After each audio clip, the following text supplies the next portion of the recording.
الحمد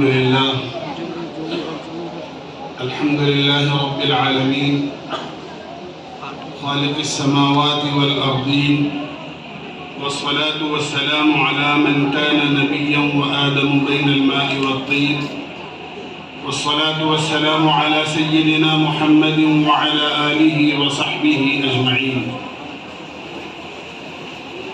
أما بعد فأعوذ بالله من الشيطان الرجيم. بسم الله الرحمن الرحيم.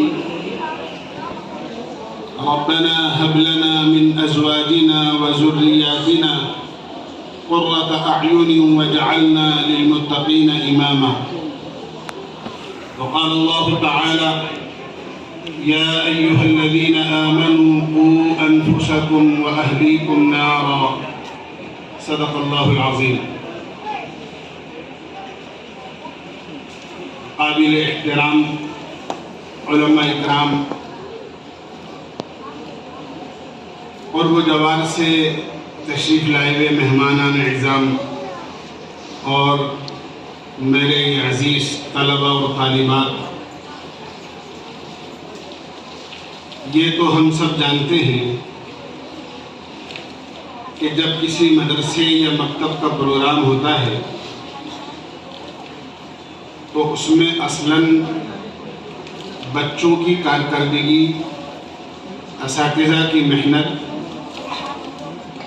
اور بچوں نے اور انتظامیہ نے اور اساتذہ نے مل کر کیا کام انجام دیا ہے تعلیمی اعتبار سے، تربیتی اعتبار سے، اس کا ان جلسوں کے ذریعے سے سامنے لانا ہوتا ہے، تاکہ والدین کو، اہل محلہ کو، اہل بستی کو یہ معلوم ہو جائے کہ واقعی ہمارے بچے جو مدرسے میں یا مکتب میں جاتے ہیں ان کو روحانی صحیح معنی میں خوراک مل رہی ہے۔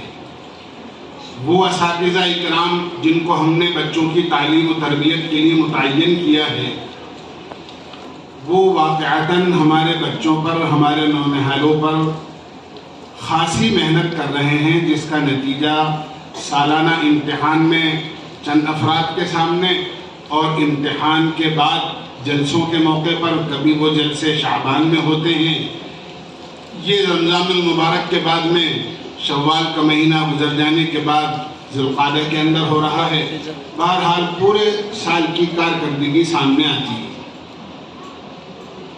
میں تو بیٹھا سوچ رہا تھا کہ ہمارے مفتی عبداللہ صاحب بار بار فرما رہے تھے کہ بچوں کا پروگرام بہت مختصر ہے، تو میں تو یہ سوچ رہا تھا کہ بچوں کا پروگرام تو پورا ہونا چاہیے، کیونکہ بچوں کے ذہن میں ایک بات ہوتی ہے کہ ہم بھی ہمارے والدین کے سامنے، بستی والوں کے سامنے، محلے والوں کے سامنے کچھ سنائیں۔ بہرحال جو بھی آپ کی ترتیب ہے، اللہ اس کو بے حق قبول فرمائے۔ ہمارے بڑوں کی ہدایات ہمیں یہ بتاتی ہیں کہ قرآنی مکاتب اور یہ دینی مدارس یہ دین کی حفاظت کے مضبوط قلعے ہیں۔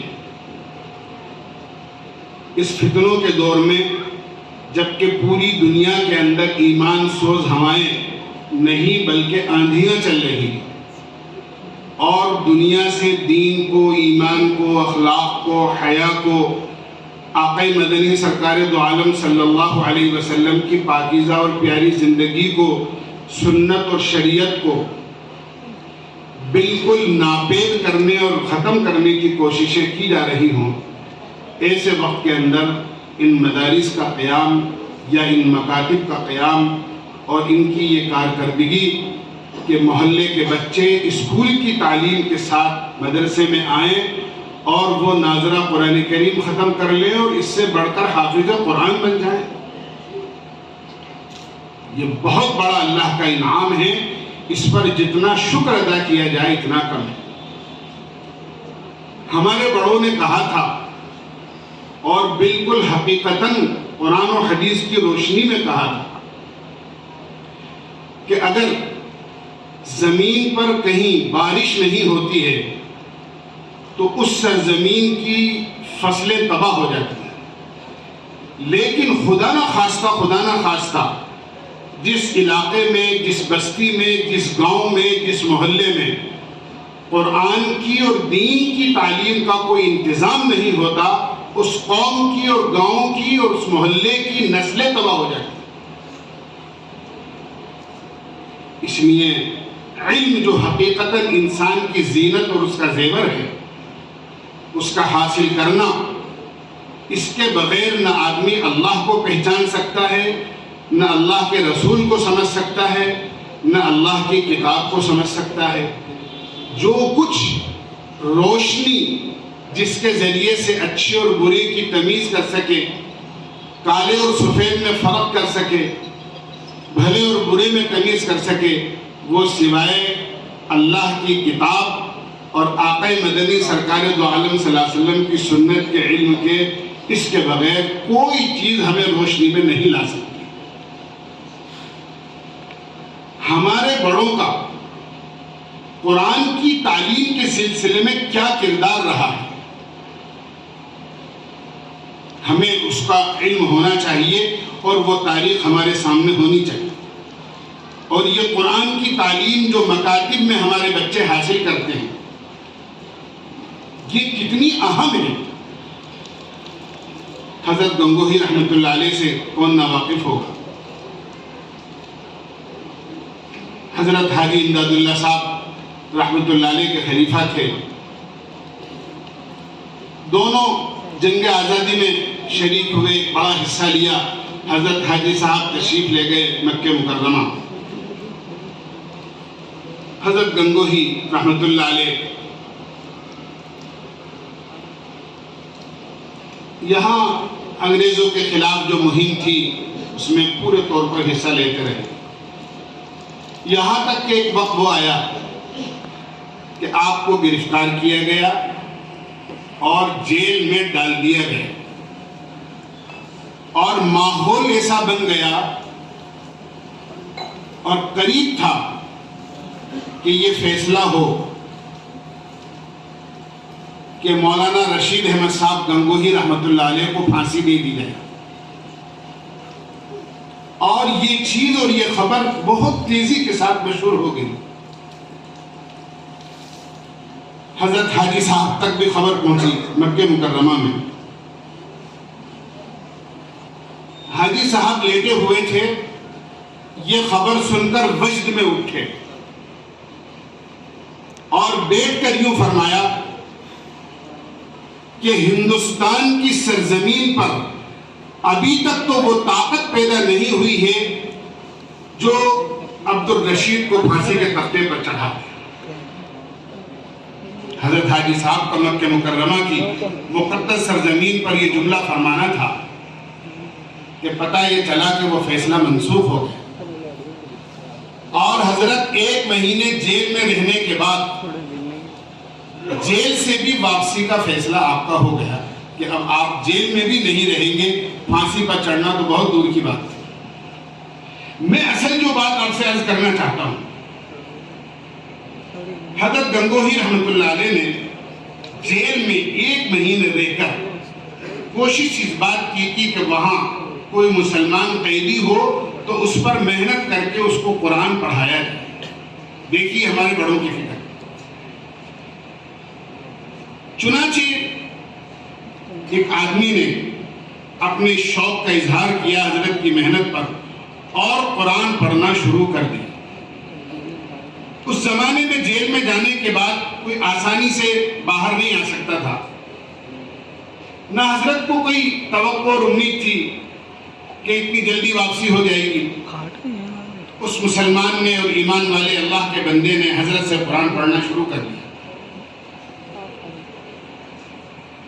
ابھی چند ہی سپارے ہوئے تھے کہ حضرت کی رہائی کا فیصلہ ہو گیا اور یہ خبر پورے جیل میں شائع ہو گئی کہ مولانا رشید احمد صاحب گنگوہی یہ اب جیل سے چلے جائیں گے، ان کی رہائی کا فیصلہ ہو گیا. جیسے ہی یہ خبر اس مسلمان اور اس قیدی تک پہنچی اور اس کے کان میں پڑی جو حضرت سے قرآن پڑھ رہا تھا، اس کی آنکھوں میں آنسو آ گئے. حضرت نے پوچھا کیا بات ہے؟ کیوں رو رہے ہو؟ ہماری رہائی کی تو تمہیں خوشی ہونی چاہیے۔ کہنے لگے حضرت بالکل خوشی ہے، لیکن آنسو میری آنکھ میں اس وجہ سے ہے کہ آپ کی برکت سے اللہ نے مجھے قرآن پڑھنے کی توفیق دی اور میں نے قرآن کریم کو پڑھنا شروع کیا، لیکن جب آپ چلے جائیں گے تو میرا قرآن تو ادھورا رہ جائے۔ حضرت کہنے لگے عبدالرشید قسم کھا کر یہ کہتا ہے، کون کہتا ہے کہ تیرا قرآن ادھورا رہے گا؟ جب تک تیرا قرآن مکمل نہیں ہوگا، چاہے عبدالرشید کی رہائی کا فیصلہ ہو گیا ہو، عبدالرشید جیل کے دروازے سے باہر نہیں جائے۔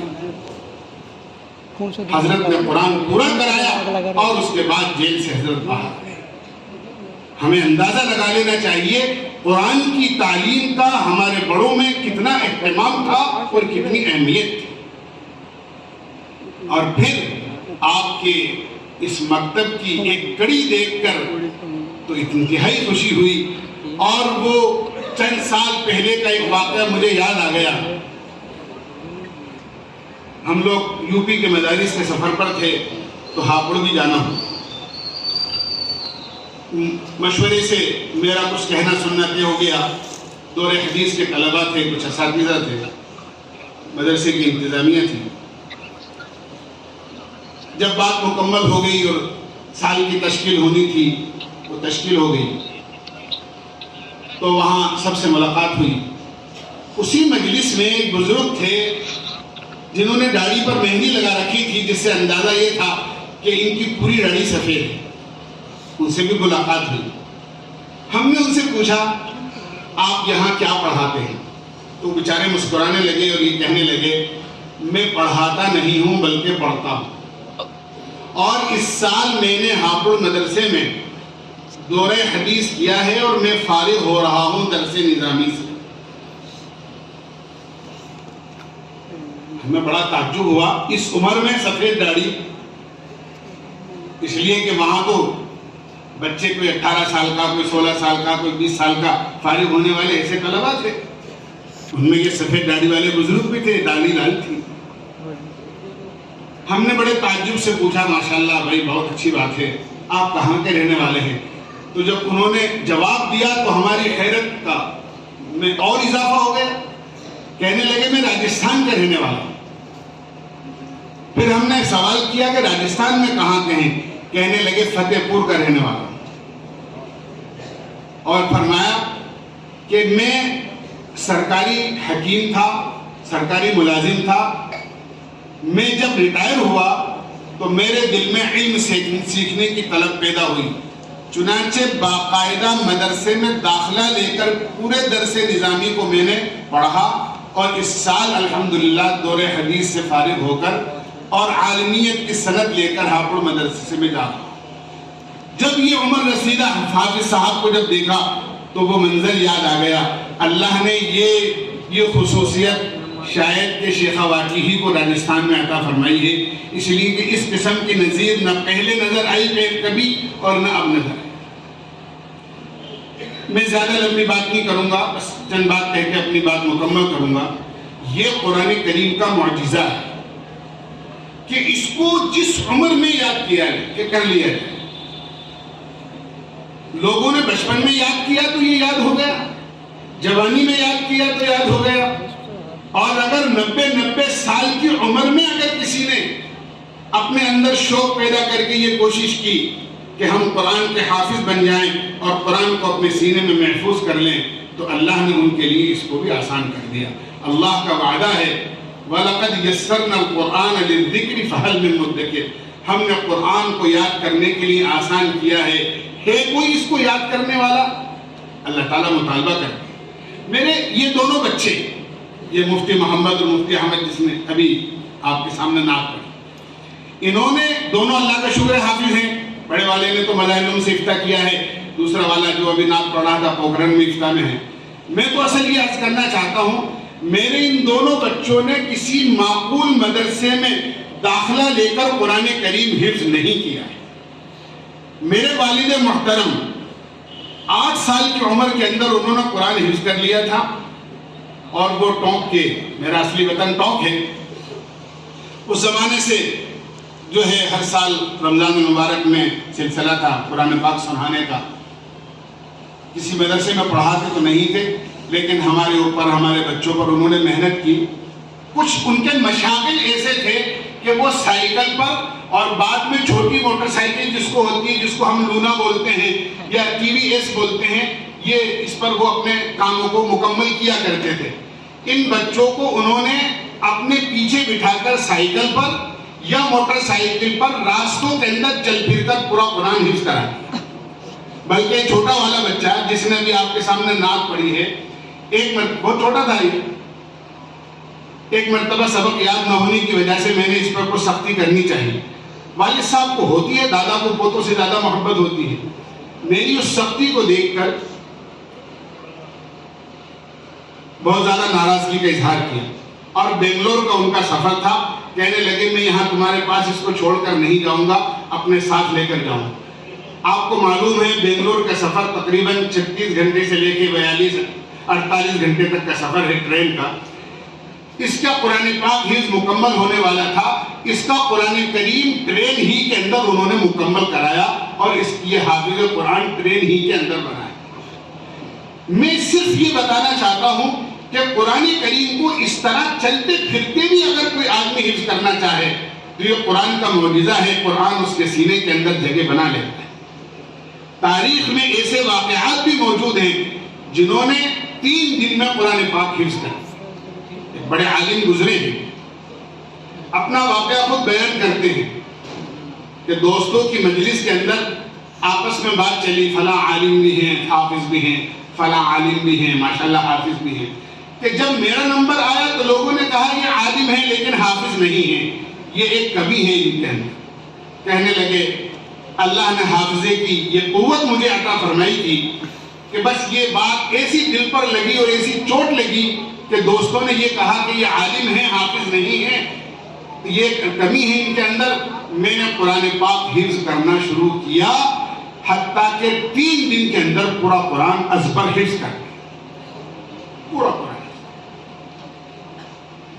حضرت مولانا قاسم صاحب دانوتوی رحمۃ اللہ علیہ جو دارالعلوم کے بانی مبانی ہیں، ان کا واقعہ تو بہت مشہور ہے کہ حج کے سفر میں جب تشریف لے جا رہے تھے تو رمضان بھی جہاز میں آ گیا. لمبا سفر ہوتا تھا، مہینوں میں جا کر جدے جہاز لگتا تھا. رمضان المبارک میں بڑے بڑے علماء اکرام بھی ہیں اور بہت سارے دیندار اور نمازی اور حاجی سب لوگ ہیں، لیکن حافظ قرآن کوئی نہیں تھا. بڑی فکر ہوئی کہ تراویح ہو اور اس میں قرآن نہ پڑھا جائے، ایک سنت کی ادائیگی ہو اور دوسری سنت رہ جائے. حضرت فرماتے ہیں میں نے نیت کی اور اللہ سے دعا مانگی، صبح سے شام تک روزانہ 1 سپارہ یاد کرتا اور شام کو پورے جہاز والوں کو تراویح پڑھا کر وہ سپارہ قرآن کریم کا میں تراویح میں سنا دیتا. ادھر رمضان المبارک ختم ہوئے، ادھر میرا قرآن مکمل ہوا، اور الحمدللہ تراویح کی سنت کے ساتھ ساتھ قرآن کریم کو پڑھنے اور سنت کی ادائیگی بھی اللہ نے کرا. تو یہ ہمارے بچے ماشاءاللہ حفظ قرآن کیا انہوں نے، اللہ تعالیٰ بہت بہت مبارک فرمائے. خاص طور سے ان کے والدین بڑے خوش نصیب ہیں. یہ 10 حفاظ اکرام ہیں، ان میں سے ہر ایک اس لائق ہے قیامت کے میدان میں اللہ ان میں سے ہر ایک کو کھڑا کر کے یہ فرمائیں گے تیرے خاندان کے ایسے 10 آدمی جو جہنم میں جانے کے مستحق ہو چکے ہیں، تیری سفارش پر ہم ان کو جنت میں داخل کریں. آپ کو اندازہ ہو جانا چاہیے کہ پورے گھرانے میں اگر ایک حافظ قرآن بھی ہے تو کتنی بڑی نعمت ہے پورے خاندان اور پورے گھرانے کی، کہ وہ ہماری بخشش اور ہماری مغفرت کا ذریعہ بنے.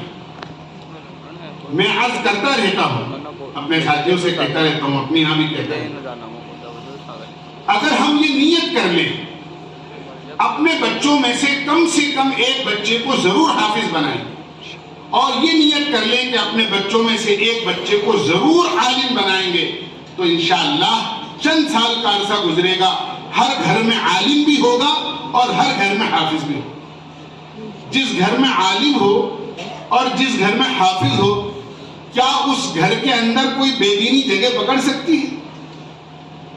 یا بے حیائی اور بے دینی اپنا ڈیرا ڈال سکتی ہیں؟ ہرگز نہیں۔ اللہ باطل کی اور بے دینی کی ساری گھٹاؤں کو چھاڑ دے گا، اور اللہ تعالیٰ علم کا اور قرآن کا اور اپنے دین کا نور اس گھر میں زندہ کر دے گا، جس گھر میں حافظ ہوگا اور جس گھر میں۔ اس لیے میں عرض کروں گا آپ سے، مدارس کی اور مکاتب کی سب سے بڑی خدمت، یوں تو آپ اگر 1 روپیہ بھی مدرسے میں یا مکتب میں خرچ کر رہے ہیں تو اللہ کے ہاں اس کی بہت قیمت ہے، بہت قیمت ہے۔ جو لوگ علم کی راہوں میں کام آتے ہیں، فلک سے مسلسل ان پر سلام آتے ہیں۔ تو ہمارا معمولی درجے میں بھی کسی مکتب یا مدرسے کی خدمت کو کر لینا، یہ اللہ کے نزدیک بہت بڑی چیز ہے۔ لیکن اصل خدمت یہ ہے ہمارے وہ بچے جو اللہ نے نعمت کے طور پر ہمیں دیے ہیں۔ قرآن کریم کی وہ آیت جو میں نے ابھی آپ کے سامنے تلاوت کی ہے، اس میں اللہ تعالیٰ سے بندہ یہ دعا کر رہا ہے، اور کون بندہ؟ عباد الرحمن، جن کو کہہ کر اللہ نے پکارا ہے کہ اللہ کے وہ نیک بندے جن کو اللہ نے عباد الرحمن کہا ہے، جو اللہ کے مخصوص اور نیک بندے ہیں، وہ اللہ سے یہ دعا کرتے ہیں، اے اللہ تو ہمیں ایسی بیویاں اور ایسے بچے عطا فرما جو ہماری آنکھوں کی ٹھنڈک ہو، وَجَعَلْنَا لِلْمُتَّقِينَ إِمَامًا، اور ہمیں متقیوں کا امام بنا دے۔ ہمارے بچے متقی ہوں، پرہیزگار ہوں، دیندار ہوں، اور ہم ان کے سرپرست ہوں، ہم ان کے بڑے اور ان کے امام۔ آپ تاریخ اٹھا کر دیکھ لو، قرآن کریم اٹھا کر ہم دیکھیں گے تو ہمیں یہ پتہ چلے گا کہ اگر نبیوں نے اولاد نہ ہونے کی وجہ سے دعائیں بھی کی ہیں تو ساتھ ساتھ اولاد کا نیک ہونا بھی مانگا ہے۔ رب ہب لی من الصالحین، ابراہیم علیہ السلام اللہ سے دعا کر رہے ہیں تو یہ کہہ رہے ہیں اے اللہ میں تجھ سے بھیک مانگتا ہوں، اور اس بھیک میں اور اس سوال میں تجھ سے اولاد مانگتا ہوں، اور صرف اولاد نہیں بلکہ نیک اولاد مانگتا ہوں۔ حضرت عمران جو بیت المقدس کے امام تھے، ان کی زوجہ محترمہ، ان کی بھی نہیں تھی اولاد۔ ایک مرتبہ بیٹھے بیٹھے گھر کے اندر ایک منظر دیکھا کہ چڑیا نے گھونسلہ بنایا ہوا ہے، اور اس نے انڈے دیے، پھر بچے نکلے۔ ظاہر سی بات ہے، ہم جانتے ہیں ہمارے گھروں میں بھی چڑیاں گھونسلہ بنا لیتی ہیں، انڈے بھی چھپے ہوتے ہیں، اور خاص طور سے یہ جانور جو ہوتے ہیں وہ انڈوں پر بیٹھتے ہیں اس کو گرمی پہنچانے کے لیے، تو بعض مرتبہ گھونسلہ اتنا گھنا ہوتا ہے کہ نہ تو جانور نظر آتا ہے نہ ان کے انڈے نظر آتے ہیں، لیکن جب بچے پیدا ہو جاتے ہیں تو ایک خوشی کا عالم یہ ہوتا ہے کہ یہ جانور اڑ کر جاتے ہیں، اپنی چوچوں میں چگا اور دانہ لے کر آتے ہیں، اور بڑے پیار کے ساتھ اپنے ان بچوں کو کھلاتے ہیں۔ حضرت عمران کی اہلیہ نے جب یہ منظر دیکھا کہ چڑیا اور چروٹے دور جاتے ہیں اور اپنی چونچ میں دانہ لاتے ہیں، اپنے بچوں کو بڑی محبت اور پیار کے ساتھ اپنے منہ سے منہ ملا کر دانہ ان کے منہ میں ڈالتے ہیں اور ان کو کھلاتے ہیں، بس یہ چوٹ ایسی دل پر لگی کہ اللہ کے سامنے ہاتھ اٹھا کر دعا کی کہ اللہ ہم بھی بے اولاد ہیں، رب ہب لی من لدنک ذریۃ طیبۃ انک سمیع الدعاء۔ تو ذریۃ طیبۃ کا لفظ فرمایا کہ اولاد مانگتے ہیں لیکن نیک اولاد مانگتے ہیں۔ چنانچہ اللہ نے دعا قبول فرمائی اور اولاد کی امید ہوئی تو انہوں نے نظر مان لی کہ اب یہ بچہ اللہ نے دیا ہے، اس کو اللہ کے گھر کی خدمت کے لیے میں نے گویا وقف کر دیا۔ لیکن جب بچی کی پیدائش ہوئی تو ذرا سے غمگین ہو گئی، لیکن غمگین اس وجہ سے نہیں ہوئی کہ بچی پیدا ہوئی ہے، یہ تو زمانے جاہلیت کی رسم، اور صرف رسم ہی نہیں بلکہ بدبودار رسم ہے کہ اس زمانے کے اندر کسی کے گھر میں بچی پیدا ہو جاتی تھی تو یتوارا من القوم من سوء ما بشر به ایمسکہ علی ہون ام یدسہ فی التراب، گردن لٹک جاتی تھی، مایوسی چھا جاتی تھی، اور کوشش یہ کی جاتی تھی کہ کسی طریقے سے اس بچی کو زندہ دفن کر دیا جائے۔ بچی کا پیدا ہونا معیوب سمجھا جاتا تھا، بات یہ نہیں تھی، اور اس کے زہریلے اثرات آج ہمارے معاشرے میں بھی پائے جاتے ہیں۔ کہ بچی کے پیدا ہونے پر وہ خوشی ظاہر نہیں کرتے ماں باپ جو بچے کے پیدا ہونے پر ظاہر کرتے ہیں، حالانکہ بچی کا پیدا ہونا رحمت قرار دیا ہے۔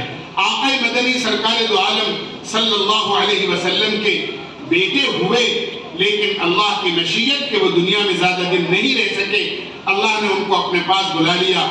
4 بیٹیاں آپ کے ہوئیں اور اللہ نے آپ کا خاندان اور آپ کی نسل، جن کو سید اور اہل سعادت کہتے ہیں، وہ بیٹیوں کے ذریعے سے ہی چلایا۔ تو بیٹیوں کا پیدا ہونا رحمت قرار دیا ہے۔ اللہ کے نبی علیہ السلام سے آپ نے فرمایا جس کے بیٹی پیدا ہو، 1 ہو 2 ہو 3 ہو، جتنی بیٹیاں پیدا ہوں ان کی اچھی پرورش کرے، تعلیم و تربیت اچھی کرے، اور جب جوان ہو جائے مناسب جگہ ان کا رشتہ اور اچھی دیندار جگہ ان کا رشتہ کرے۔ آپ نے فرمایا جو بچیوں کی اچھی تعلیم و تربیت کرے، ان کا اچھا نشو و نما کرے اور ان کے حقوق کو پورا ادا کرے، آپ نے فرمایا قیامت میں اور وہ دونوں اس طرح ہوں گے، اور اپنی دونوں انگلیوں کو ملا کر اشارہ فرمایا جس طرح یہ دونوں انگلیاں ملی ہوئی ہیں، میں اور بچی کی پرورش کرنے والا قیامت میں دونوں اس طرح اکٹھے اور ایک ساتھ۔ بچی بڑی نعمت ہوتی ہے۔ بہرحال اللہ نے جب بچی دی تو یہ سوچنے لگی کہ میں نے تو اپنے پیٹ سے پیدا ہونے والی اولاد کو بیت المقدس کی خدمت کے لیے وقف کیا ہے، بیٹا ہوتا تو بیٹے کی خدمت کرتا، یہ بیٹی عورت ذات یہ کیسے خدمت کرے گی؟ لیکن اللہ تعالیٰ نے جواب دے دیا اور یوں فرمایا کہ اگر بیٹا ہوتا تو بیٹی ایسا نہیں ہوتا، یہ بیٹی ایسی ہے کہ اگر بیٹا ہوتا تو ایسا نہیں۔ جن کو حضرت مریم کہتے ہیں، اللہ تعالیٰ نے وہ مقام عطا فرمایا کہ حضرت عیسیٰ علیہ السلام کی والدہ ہونے کا شرف بخشا، اور عیسیٰ علیہ السلام روئے زمین پر اللہ کے وہ بندے ہیں اور ایک ایسے نبی ہیں جن کو اللہ نے حضرت مریم کے پیٹ سے صرف اپنے حکم سے پیدا کیا ہے اور بغیر باپ کے پیدا کیا ہے۔ عرض میں نے کیا اولاد کا پیدا ہونا اور اولاد کا دینا یہ اللہ کا کام ہے، یہ اللہ کا فیصلہ ہے۔ یخلق ما یشاء یہب لمن یشاء اناثا ویہب لمن یشاء الذکور او یزوجہم ذکرانا واناثا ویجعل من یشاء عقیما۔ اللہ جو چاہتا ہے پیدا کرتا ہے، جسے چاہتا ہے بیٹے ہی بیٹے دیتا ہے، اور جسے چاہتا ہے بیٹیاں ہی بیٹیاں دیتا ہے، اور جس کو چاہتا ہے دونوں دیتا ہے، اور جس کو چاہتا ہے کچھ نہیں دیتا ہے۔ یہ اللہ کا فیصلہ ہے، یہ اللہ کا نظام ہے۔ اولاد پیدا ہو گئی، یہ اللہ کی بہت بڑی نعمت بن کر آئی ہے۔ جب اولاد پیدا ہوتی ہے ہم جانتے ہیں گھر میں خوشی کا کیا عالم ہوتا ہے، مٹھائیاں بٹ رہی ہیں، کھانے بن رہے ہیں، دعوتیں ہو رہی ہیں، لوگ آ رہے ہیں، مبارکباد پیش کر رہے ہیں، یہ سارا منظر ایک خوشی کا عالم گھر میں ہوتا ہے۔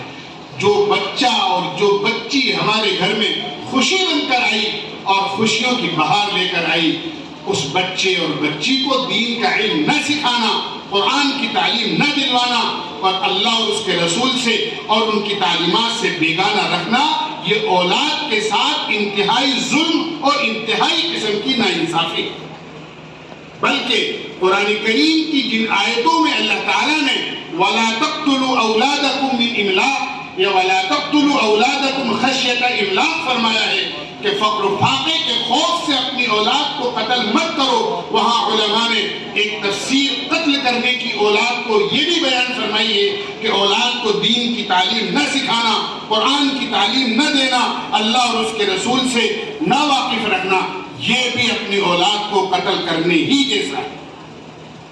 آپ بڑے قابل مبارکباد ہیں کہ آپ کے بچے مدرسے میں اور مکتب میں آتے ہیں اور قرآن کی اور دین کی تعلیم حاصل کرتے ہیں۔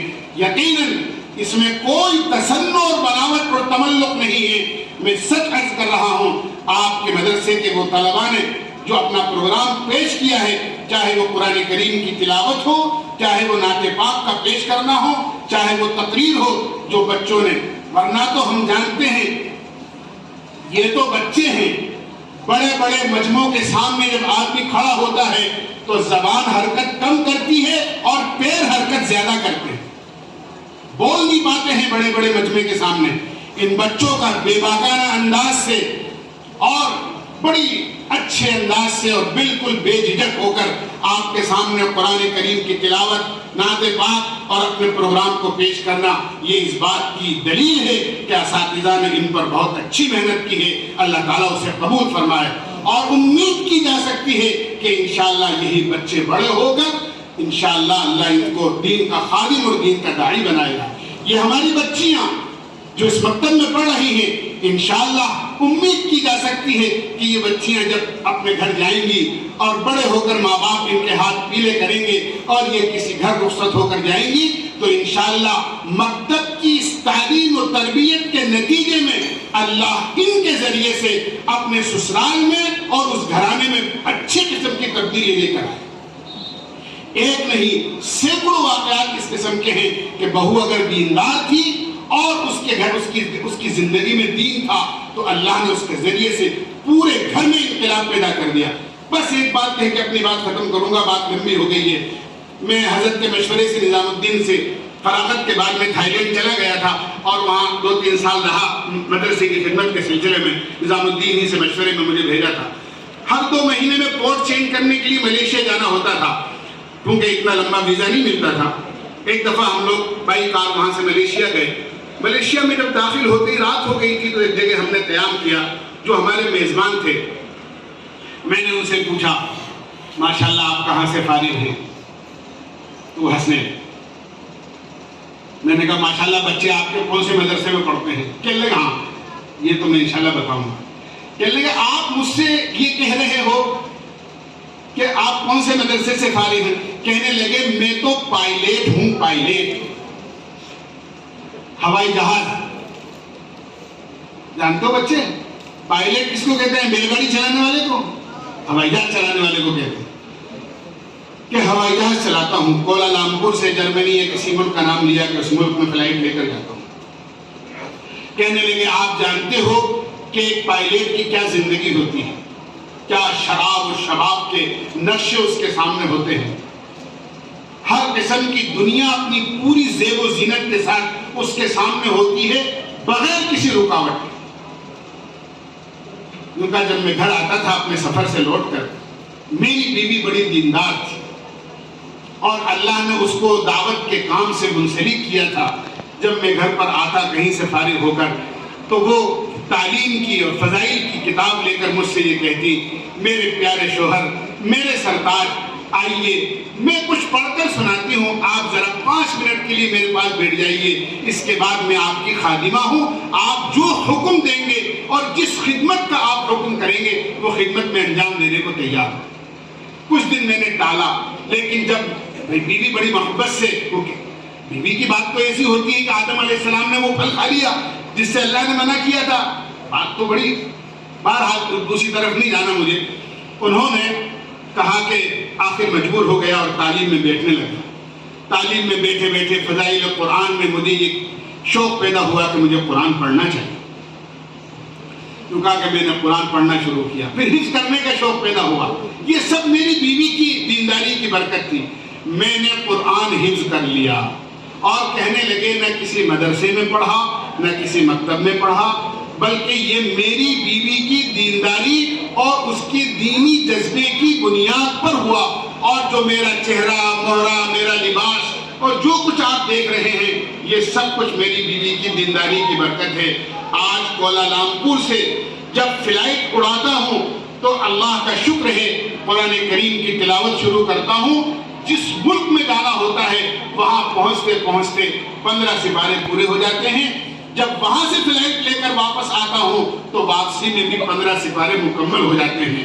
میں خدا کی قسم کھا کر کہتا ہوں جس ہوائی جہاز کا پائلٹ اپنے جہاز کو قرآن کریم کی تلاوت کرتا ہوا جہاز اڑائے گا، کیا اس جہاز کو کوئی حادثہ پیش آ سکتا؟